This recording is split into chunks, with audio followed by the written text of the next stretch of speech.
Allez, on est en direct sur Objectif Gare et on vient d'entrer tout simplement à l'intérieur de la mairie, dans le service qui avait été prévu par la presse. On le voit, tous les proches de Fournier sont là. On aperçoit David Tébib qui est avec nous. Et on va se rapprocher du bureau de Jean-Paul Fournier.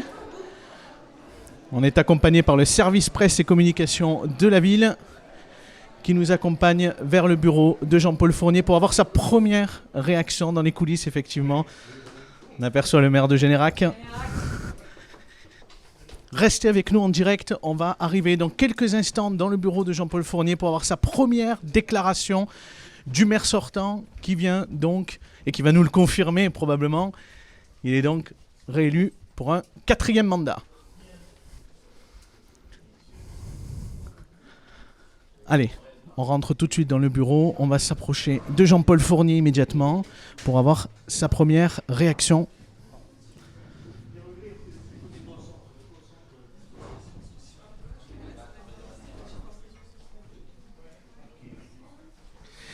Donc on le voit, Jean-Paul Fournier s'installe avec à ses côtés Julien Plantier et Franck Proust. Et il va prendre la parole pour une première déclaration. On va approcher le micro pour cette première déclaration.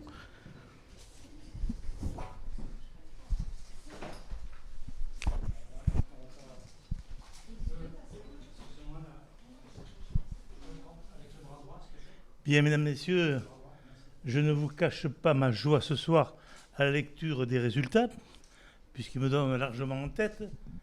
Les Nîmois ont choisi de me confier un nouveau mandat, le 4e, donc c'est un peu exceptionnel, puisqu'il n'y a jamais un maire n'a fait 4 mandats, donc je sens un petit peu la responsabilité qui me tombe sur les épaules.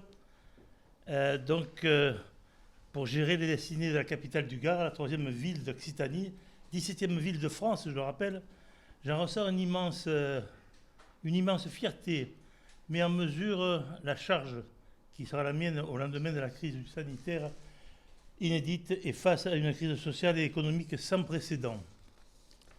Les Nîmois ont fermement choisi à 42%, sans hésitation aucune, de placer à la tête de la ville de Nîmes une équipe largement renouvelée, mais forte d'élus expérimentés et de candidats issus de tous les quartiers et parfaitement intégrés dans la cité de Nîmes. Certes, le bon bilan de nos 3 précédents mandats aura séduit au regard d'une ville transformée et embellie, constat partagé par tous les candidats d'ailleurs. Les Nîmois auront surtout choisi de ne pas donner crédit aux critiques abjectes dont j'ai été la cible jusqu'à encore cet après-midi, orchestrées par des candidats rejetés par la majorité des électeurs.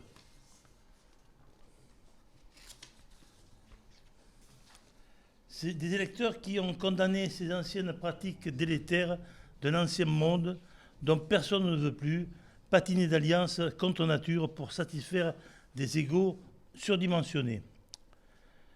D'ailleurs, je remercie M. Bouget et Gillet de leur respect. Ils ont fait des campagnes honnêtes vis-à-vis de moi et vis-à-vis des autres élus. Les Nîmois auront toutefois aussi choisi de ne pas céder non plus aux discours alarmistes, extrêmes et aux promesses idéologiques bien éloignées de leur réalité. Alors oui, je suis fier de notre ville et fier de la ville de Nîmes. Demain, fort de cette confiance, j'aurai à cœur de porter un nouveau projet pour Nîmes, un projet pour ouvrir notre ville aux enjeux économiques et sociaux auxquels nous sommes déjà confrontés. J'aurai à cœur aussi de former une nouvelle génération d'élus à mes côtés, afin de poursuivre ce travail d'embellissement de la ville et de son ouverture au monde. Une ville à taille humaine, qui ne laisse personne sur le côté du chemin. Mais surtout, ce soir, je suis fier d'être le maire de tous les Nîmois. La seule chose qui me préoccupe, c'est notre ville, que j'aime par-dessus tout. Rien d'autre n'a d'importance. Voilà quelques mots que je souhaitais en préambule de cette conférence de presse.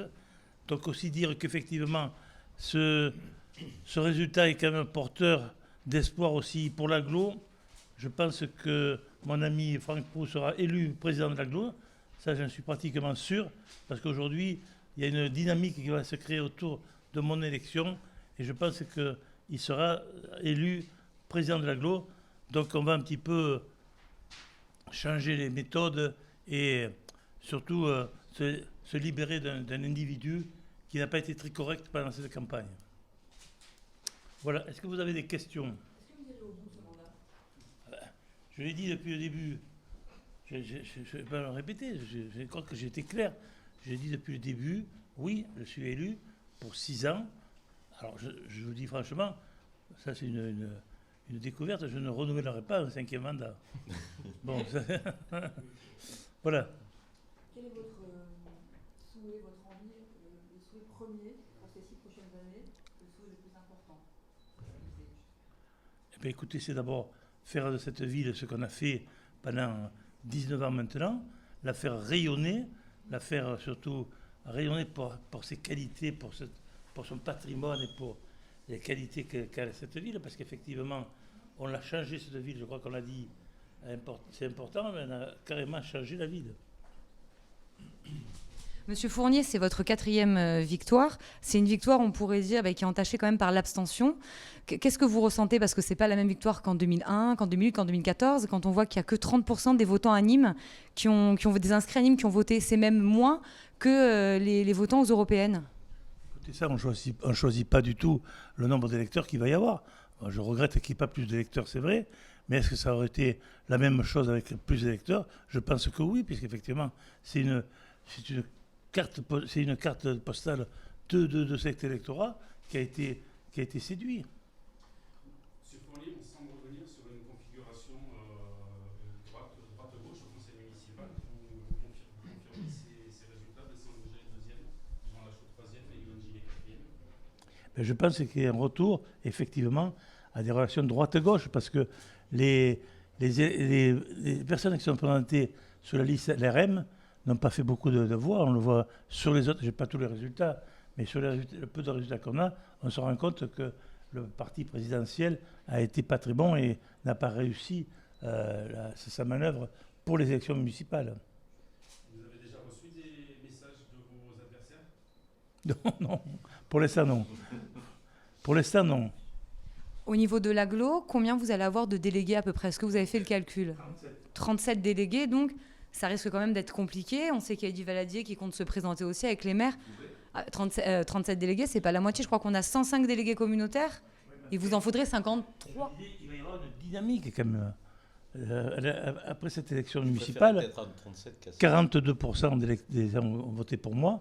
Je pense que Franck Proust a toutes les chances d'être élu président. Et je suis même persuadé aujourd'hui. Parce que je vais faire campagne cette semaine pour lui, parce qu'on va travailler avec les maires qui étaient indécis, qui étaient tièdes. On va donc travailler, je vais carrément les appeler moi aujourd'hui, dès demain. Pouvez-vous nous dire combien d'élus de Choisissons Nîmes seront siégeront au conseil municipal? 42. Au conseil municipal? Oui, 42. 42 au conseil, 37 à l'agglo. C'est vrai que je regrette qu'Emmanuel Carrière ne soit pas élu, puisqu'effectivement, il manque de peu l'élection, puisque tout le long des résultats qu'on avait, on me disait, ça y est, on a 43 élus, puis 42, 43, puis finalement, c'est tombé à 42. Ce que je regrette un petit peu, c'est que lui ne soit pas élu, parce que ça a été un candidat qui s'est beaucoup investi dans la campagne, et je pense que peut-être il rentrera dans un cours de mandat.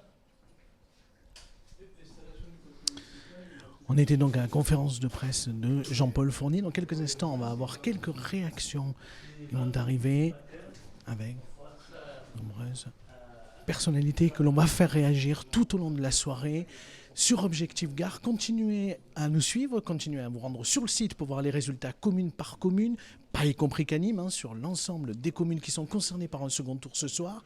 Nous, dans quelques instants, on va avoir des réactions des proches de Jean-Paul Fournier, puis on va bien évidemment aller voir Yvan Lachaud, aller voir Vincent Bouget et aller voir Yvonne Gillet. Restez bien avec nous sur Objectif Gare, on se retrouve dans quelques instants.